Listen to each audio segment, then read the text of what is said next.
এই 5ই আগস্টের পরে নোয়াখালীতে প্রথম জনসভা। বন্ধুরাও একটু হাত পা নাড়াচ্ছেন, আপনারা দেখছেন 5 জেলার 6 জেলার লোক একখানে একত্রিত করে তারা জনসভা করে আর মানুষকে বিভ্রান্ত করার চেষ্টা করছেন। অতএব এই বিভ্রান্ত মানুষ হবে না। 5 তারিখের পরে তারা বললেন যে আমরা আওয়ামী লীগকে মাফ করে দিলাম, আবার বলল যে আমরা আওয়ামী লীগের লোকজনকে বিভিন্নভাবে সুযোগ সুবিধা দিচ্ছেন। আবার একজন বললেন ওনাদের নেতা নাকি সাক্ষাৎ আল্লাহর ওলি, ওনাকে দেখলে আল্লাহর ওলি। এটা নাউজুবিল্লাহ, আল্লাহর ওলি কখনো এইভাবে একটা রাজনৈতিক দলের নেতা হয় না। উনি আজকে যিনি উনি এক সময় ছাত্রলীগের নেতা ছিলেন, এক সময় জাসদ ছাত্রলীগের নেতা ছিলেন, এক সময় গণবাহিনীর নেতা ছিলেন। আজকে উনি আর উনি নাকি সাক্ষাৎ আল্লাহ বলে। আমি জানি না কিভাবে আল্লাহ ওনাকে দিলেন। আবার দেখলাম গতকাল একজন সরকারি কর্মকর্তা, আমি মহাসচিবের বাসায় গিয়েছিলাম, সেখানে তাদের একটি ফর্ম ফিল আপ শিবিরের, সেখানে বলছে যে আপনি যদি এই দলটি করেন তাহলে আপনার জন্য বেস্ট জান্নাতবাসী হবেন।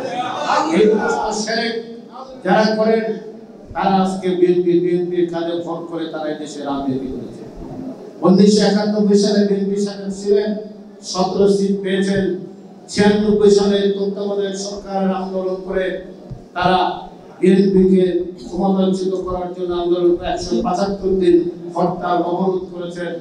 এবং একই টেবিলে যেখানে আমি বসে আছি, এখানে হাসিনা, তার ডান পাশে তাদের আমির, বাম পাশে তাদের মহাসচিব, এমনিভাবে বসে বিএনপি তত্ত্বাবধায়ক আন্দোলন তারা করেছেন।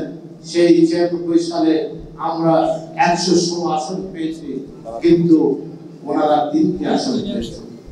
আজকে তাই আবার তারা বলছেন, আমরা সুস্পষ্টভাবে এই সরকারকে বলে দিতে চাই, 17 বছর আমরা আন্দোলন সংগ্রাম করেছি, আমাদের 20,000 নেতা কর্মী মৃত্যুবরণ করেছেন, আমাদের হাজার হাজার নেতা কর্মী পুঙ্গত্ববরণ করেছেন, 2000 নেতা কর্মী গুম গায়েব হয়েছেন, 65 লক্ষ নেতা কর্মী আমাদের মামলার আসামি।